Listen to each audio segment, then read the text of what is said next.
Hi guys, in this tutorial I'll teach you how you can make a field mandatory in monday.com.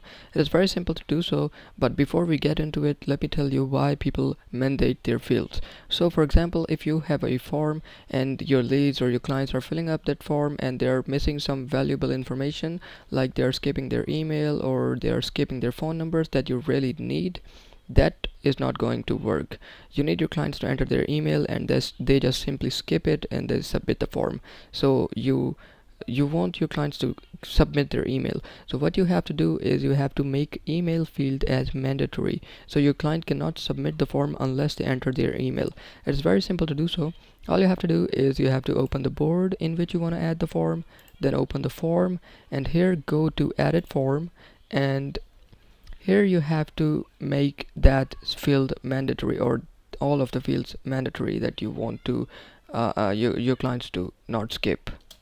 Alright guys, as you can see in this form I have an email option, so I want my clients to enter their email, but some of my clients just simply skip it and that really frustrates me. So all I have to do is click on it and it will give me an option called required.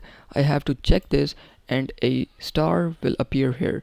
This means that now this field is mandatory and people cannot submit the form unless they enter this field. So this is how you make a field required in monday.com. So I hope this tutorial was helpful. We'll see you in the next one. Thanks.